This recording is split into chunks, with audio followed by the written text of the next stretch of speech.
NCP Ajit Dada Pawar releases manifesto, supports demand for caste-based census.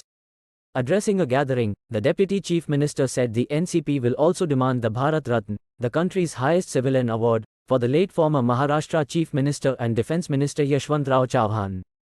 Pawar said once the party is voted to power, it will demand a caste-based census.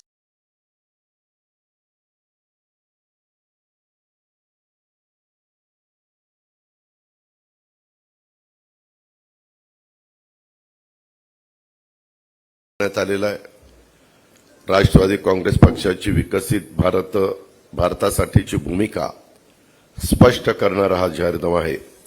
त्याच्यामध्ये सार्वजनिक सेवा असेल, पायाभूत सुविधा प्रकल्पासह आर्थिक प्रगतीचा संकल्प यामध्ये देखील व्यक्त करण्यात आलेला आहे। एक गोष्ट खरी आहे, कदाचित मगाशी काही माझ्या सहकारी मित्रांनी सांगितली पण असेल की राष्ट्रवादी काँग्रेसचे ज्येष्ठ नेते दिलीपराव वळसे पाटील यांच्या अध्यक्षतेखाली आम्ही समिती नेमलेली होती आणि त्यांनी हा जाहीरनामा केलेला आहे। दिलीपराव वळसे पाटील साहेब सध्या पुण्यामध्ये रुग्णालयामध्ये उपचार घेत असले तरी त्यांनी हा जाहीरनामा करत असताना या संदर्भातल्या समितीला सतत मार्गदर्शन केलं। त्याबद्दल दिलीपरावांचं पण आणि त्या समितीमध्ये असणाऱ्या सर्व सन्माननीय सदस्यांचं देखील मी मनापासून त्यांनी एक चांगला जाहीरनामा पक्षाच्या करता तयार केला, त्याबद्दल त्यांचा आभार मानतो, त्यांना धन्यवाद देतो। राज्यातल्या सर्व समाज घटकांना, ज्याला आपण म्हणतो 18 पगड जाती 12 बलुतेदार, यांचा विचार करणारा आणि त्यांच्या सर्वांगीण विकासाला एक चालना देणारा, देशाच्या राज्याच्या विकास प्रक्रियेला पुढे नेणारा अशा प्रकारचा हा जाहीरनामा आहे।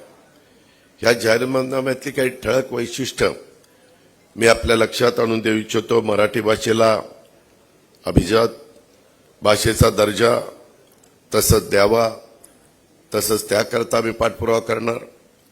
तसंच आदरणीय यशवंतराव चव्हाण साहेबांना भारतरत्न द्यावं, शेतकऱ्यांना MSP ती व्यवस्थितपणे त्या ठिकाणी असली पाहिजे। अपारंपरिक वीज निर्मिती, आज खऱ्या अर्थाने पर्यावरणाचा समतोल साधायचा असेल आणि हे जे काही ग्लोबल वॉर्मिंगचं संकट आहे त्याला कुठेतरी थोपवायचं असेल तर आपण ह्या अपारंपरिक वीज निर्मितीला आणि मग त्याच्यामध्ये सोलर असेल, बाकीचे अपारंपरिक वीज निर्मितीमध्ये मोडणारे युनिट असतील, उद्योग असतील, त्याला प्राधान्य। कृषी पीक विम्याच्या व्याप्तीत वाढ, शेतकरी सन्मान निधीत भरीव अशा प्रकारची वाढ, मुद्रा योजने कर्ज मर्यादेत वाढ, जातनिहाय जनगणना, हा प्रश्न आपल्या देशात, आपल्या राज्यात बरेच जण त्याच्याबद्दल बोलतात, परंतु अजूनपर्यंत जातनिहाय जनगणना होऊ शकली नाही। उर्दू शाळांना सेमी इंग्रजीचा दर्जा, वनक्षेत्रात पाण्याचे साठे निर्माण व्हावेत यासाठी योजना, संयुक्त राष्ट्र सुरक्षा परिषदेत भारताला स्थायी सदस्यत्व मिळावं यासाठी पाठिंबा, ही या जाहीरनाम्यातली ठळक अशा प्रकारची वैशिष्ट्य आहेत। सविस्तर यादी तुम्हाला त्या ठिकाणी मिळेलच। ग्रामविकासाची पंचसूत्री, त्याच्यामध्ये आरोग्य, शिक्षण, स्वच्छता, पर्यावरण आणि रोजगार ही राष्ट्रवादी काँग्रेस पक्षाची ग्रामविकासाची पंचसूत्री आहे। त्यानुसार आम्ही सगळेजण काम करून पाहतोय। यावर्षी 2024च्या लोकसभेच्या सार्वत्रिक निवडणुकीत आम्ही महायुतीचे घटक म्हणून आदरणीय नरेंद्र मोदी साहेबांना, पंतप्रधानांना त्यांच्या नेतृत्वाखाली या निवडणुका लढवतोय आणि मोदीजींच्या नेतृत्वामुळेच आपला विजय मोठ्या प्रमाणावर निश्चित आहे। त्यांना देशाचा तिसऱ्यांदा पंतप्रधान करण्याच्या करता आम्ही जनतेच्या समोर जाऊन मतं मागतोय। पंतप्रधान मोदीजी NDAचा आघाडीचा एक आत्मविश्वासू चेहरा म्हणून बरेच जण तिचं बघतात। देशाकडे सक्षम नेतृत्व आहे, त्यांच्याबद्दल देशवासियांच्या मनात आपुलकी आहे, प्रेम आहे, श्रद्धा आहे आणि अपार विश्वास आहे। आज विरोधी पक्षात असा एक देखील चेहरा तुम्हाला पाहायला मिळणार नाही जो मोदीजींशी स्पर्धा करू शकेल आणि त्यांच्यासमोर उभा राहू शकेल। महाराष्ट्र आणि देशात हे जे काही मतदान झालंय, खरं तर कालच मी विदर्भाला वर्धा, अमरावती, नागपूरच्या परिसरामध्ये होतो. मतदान टक्केवारीनं कमी झालेलं आहे.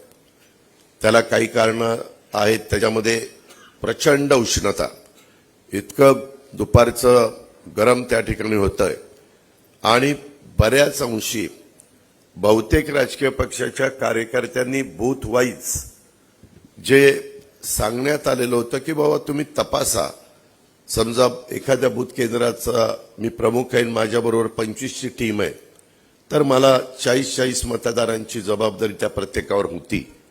तो खरंच तिथं आहे का, बाहेरगावी गेलाय का, त्याच्यामध्ये त्याचं स्वतःचं नाव मतदार यादीत तिथंच आहे का. मला नागपूरची काही मंडळी काल सांगत होती की आमचे लोक जायची आणि त्यांचं नावच त्या बूथ केंद्रावर नसायचं. ह्या ज्या काही गोष्टी झाल्या त्याचाही फटका मतदानाच्या टक्केवारीवर बसला, हे नाकारता येणार नाही. त्याच्याचबरोबर हे उष्णतेचं नैसर्गिक संकट, या गोष्टी प्रकर्षाने तिथं जाणवल्या. त्याच्यात पुढं असं होऊ नये म्हणून प्रयत्न सगळेच राजकीय पक्ष करतील, कारण सगळ्यांनाच वाटतं की जास्तीत जास्त मतदान व्हावं.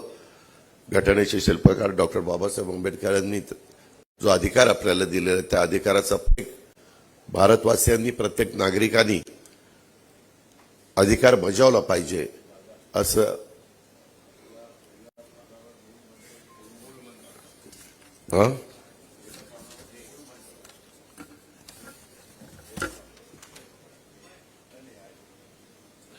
तो आहे ना आमचा मूळ मंत्र. त्याच्यामध्ये भारताचं संविधान,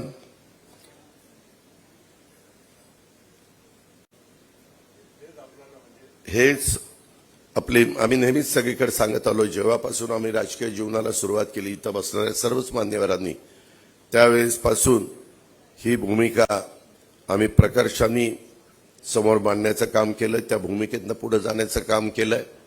मी एक सांगेन की जरी आम्ही महायुतीच्या बरोबर असलो तरी आम्ही आमची विचारधारा कुठं सोडलेली नाहीये.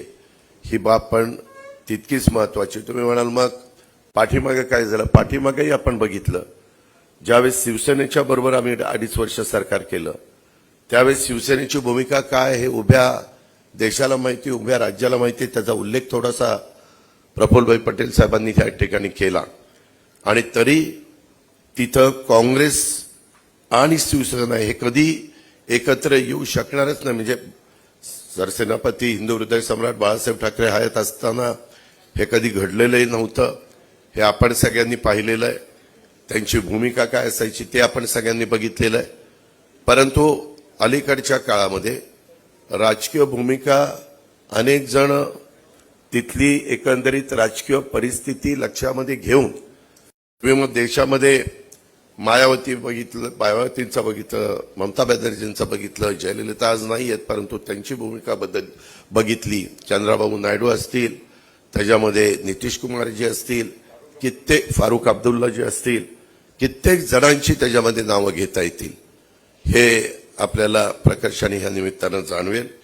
अधिक बोलून मी आपला सगळ्यांचा जास्त वेळ घेत नाही, परंतु सबका साथ, सबका प्रयास, सबका विश्वास यावर राष्ट्रवादी काँग्रेस पार्टीची श्रद्धा आहे. आणि याच भूमिकेतनं राष्ट्राचा विकास, राष्ट्राचा विश्वास आणि राष्ट्राची साथ या त्रिसूत्रीसाठी आजची लोकसभा ही महत्वाची आहे असं आम्हाला वाटतं. आणि त्या सगळ्या गोष्टी ह्या जाहीरनाम्यामध्ये नमूद केलेल्या आहेत, विशद केलेल्या आहेत. याची पण आपण नोंद घ्यावी. माझी अधिक बोलून मी आपला सगळ्यांचा वेळ घेत नाही. आता एकंदरीतच सगळीकडे रणधुमाळी चाललेली आहे. उन्हाची तीव्रता पण आहे. रात्री संध्याकाळी बऱ्याचदा हवामान बदलतं, अचानक पाऊस पडतोय, गारपीट होती, नुकसान होत आहे शेतकऱ्यांचं. त्याही संदर्भामध्ये तिथल्या बाकीच्या ज्या काही गोष्टी करायच्या असतात, जरी आम्हाला आचारसंहिता असली तरी संबंधितांनी त्यामध्ये आचारसंहितेचा भंग न होता ज्या गोष्टीची काळजी घेतली पाहिजे ती काळजी घेण्याच्याबद्दल निश्चितपणे पावलं उचलली गेलेली आहेत. याही बाबींचा मी उल्लेख आवर्जून करतो. पुन्हा एकदा मी आज मुश्ताबाई अंतुले आणि त्यांच्या सर्व सहकाऱ्यांनी आणि ॲडव्होकेट विलासराव नाईक आणि त्यांच्या सर्व सहकाऱ्यांनी राष्ट्रवादी काँग्रेस पक्षामध्ये प्रवेश केलेल्याबद्दल मी त्यांचं मनापासून स्वागत करतो. आपण सगळे उपस्थित राहिल्याबद्दल आपलंही मनापासून स्वागत करून माझे 2 शब्द संपवतो. जय हिंद, जय महाराष्ट्र.